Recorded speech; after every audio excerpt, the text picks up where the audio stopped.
In 2018, inside a laboratory at Harvard Medical School, a researcher carefully pressed a drill against a fragment of skull found in Hotu Cave, on the windswept southern coast of the Caspian Sea. The skull was approximately 10,000 years old. What came out from under that drill was a fine, pale dust. But inside that dust, preserved inside the petrous bone, the densest structure in the human body, sitting deep behind the ear, sealed from oxygen, from bacteria, from the slow destruction of time, was a secret. A molecular archive.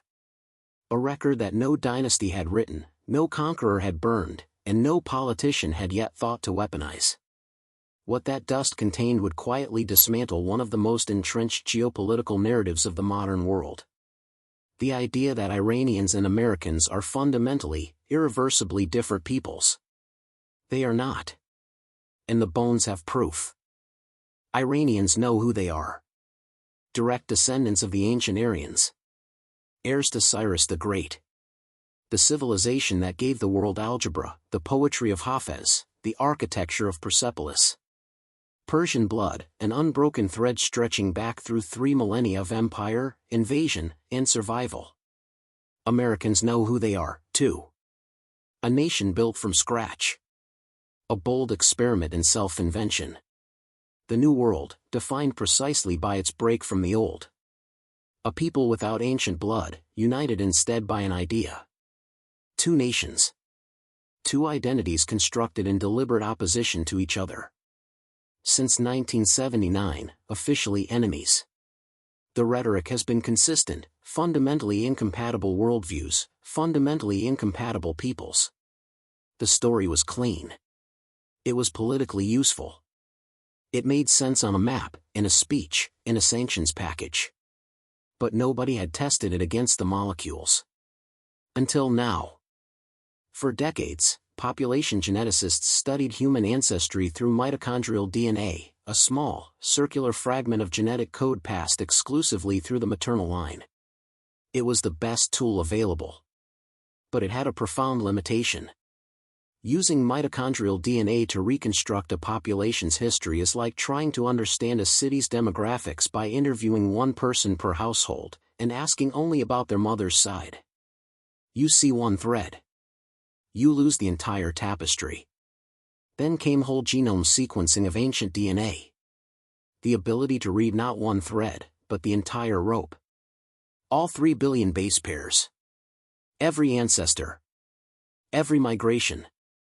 Every admixture event stretching back into the Pleistocene. When researchers applied this technology to skeletons pulled from Iranian caves, from the burial mounds of the Great Plains, and cross-referenced them against hundreds of thousands of modern genomes, the picture that emerged was nothing like the one hanging in the history books. Layer 1. The survivors. Roughly 45,000 years ago, a small group of anatomically modern humans left Africa, moved east, and settled in what is today the Iranian plateau. They were hunter-gatherers. They left no writing. No monuments. No names. But they left their DNA. Scientists call them CHG, Caucasus hunter-gatherers. They survived the last glacial maximum in isolated mountain refugia, sheltered valleys and coastal pockets where life was possible while the north froze. They were genetically distinct from the hunter-gatherers of Western Europe. Distinct from the populations of East Asia.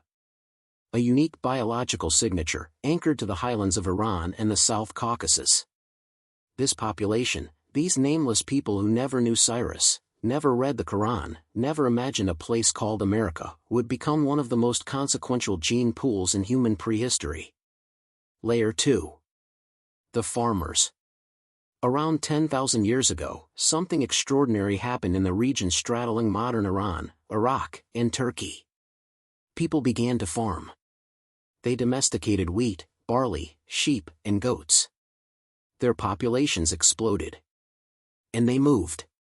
In waves, these Anatolian and Iranian Neolithic farmers pushed westward into Europe, northward into the steppe, southward into Arabia. They carried grain. They carried pottery. They carried their genomes. By the time the Egyptian Old Kingdom was raising pyramids, the original hunter-gatherer populations of Europe had been largely replaced. Up to 75 to 80% of the ancestry of modern Europeans traces back to these Near Eastern farmers, populations whose genetic heartland sits squarely in what is today Iran and Turkey. This was the first great demographic rupture. And it rewrote an entire continent. Layer 3. The warriors. Around 5,000 years ago, from the vast Pontic Caspian steppe, the grasslands stretching across what is today Russia, Ukraine, and Kazakhstan, a new population exploded outward. Nomadic herders. Bronze weapons. Domesticated horses. They carried with them the ancestor of nearly every language spoken from Dublin to Delhi. The Indo-European family. And here is where the story becomes remarkable. These steppe warriors were not a pure population. Genetically, they were themselves a hybrid. Roughly half of their ancestry traced back to Eastern European hunter-gatherers. The other half, to the CHG component. The Iranian highland hunters of the Pleistocene. The Iranian genetic signature had already left Iran thousands of years before Persia existed as a concept. Carried north by ancient migrations. Absorbed into the steppe populations. And then launched, on horseback, across the entire breadth of Eurasia. By the Bronze Age, Iranian DNA was already everywhere. Hidden inside the genomes of people who would never know its origin. Now, America. The first humans arrived in North America between 15,000 and 20,000 years ago, crossing the Bering Land Bridge from Northeast Asia. This founding population, the ancestors of every indigenous American civilization, from the Arctic to Tierra del Fuego, carried within them a significant proportion of ancestry ultimately tracing back to the same Eastern Eurasian populations that had absorbed the CHG steppe component millennia earlier. The Iranian genetic echo had reached the Western Hemisphere before Columbus was born. Before the Aztec Empire rose. Before the word America existed. Then came the European colonial period. Between the 16th and 19th centuries, millions of Europeans crossed the Atlantic. They brought with them genomes in which 30 to 50% of the ancestry traced to Anatolian Neolithic farmers, populations whose genetic origin sits in the same Near Eastern corridor as the CHG hunter-gatherers of Iran. Then came the transatlantic slave trade. Over 12 million Africans, forcibly transported. West African populations themselves carry measurable proportions of Near Eastern admixture, carried south across the Saharan trade routes over thousands of years. The result? The average American, white, black, Hispanic, indigenous, carries somewhere between 15 and 35% of genetic components that trace back, through various pathways, to the same founding populations that shaped the Iranian genome. Iran built an eternal civilization. America built an eternal idea. But neither built an eternal blood, because to a remarkable degree, that blood was already shared. Written in the genome long before the first flag was raised, the first sanction was signed, the first diplomatic cable was cut. But here the story makes a turn that dismantles the most tempting conclusions. Iranians speak Farsi, an Indo-European language, carried into the Iranian plateau by those very steppe warriors from the north. But modern Iranians, genetically, are far closer to Neolithic Near Eastern farmers and ancient CHG populations than to the steppe herders who brought them their language. The language arrived. The genes tell a different story. Americans speak English, a Germanic language. But genetically, the majority of Americans carry far more Iberian, Italian, West African, and Near Eastern DNA than Anglo-Saxon. The cultural identity points one way. The biological substrate points another. This is the paradox that breaks every clean narrative. Genetic kinship does not predict cultural alignment.